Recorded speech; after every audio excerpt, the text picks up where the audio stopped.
Alright, so once again, you're welcome to Edgate Prime Academy. So we have a question before us. Now, this is an exponential equation.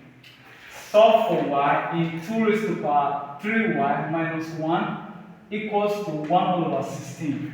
Now, remember, I already have 2 here as a base. So this is 2, representing the base of this 3y, then minus 1. So, and then I have 1 over 16. So it means that 2 raised to the power 3y minus 1 will remain in this, my left hand side. So I'm going to make this 16 in the power of 2 because I already have 2 here. So express 16 as power of 2.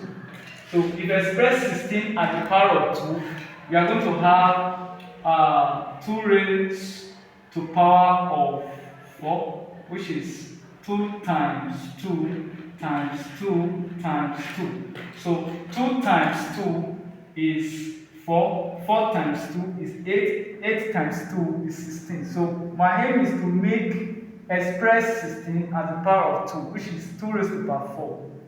2 times 2 times 2 times 2, you're going to have this 16. So let's go.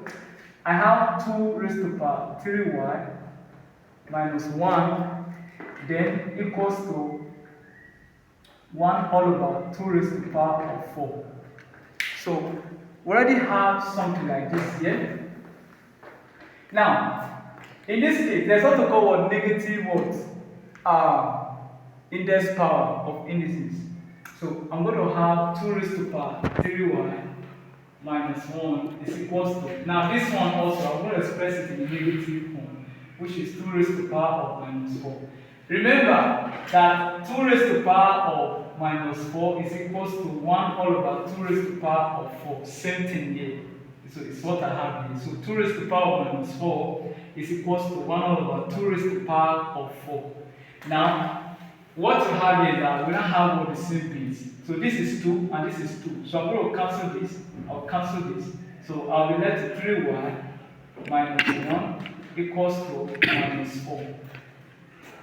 So then we have 3y equals to minus 4. If minus 1 crosses to the other side, it becomes plus 1. So I'm going to have plus 1 here, which is same thing as 3y equals to minus 4 plus 1 is minus 3.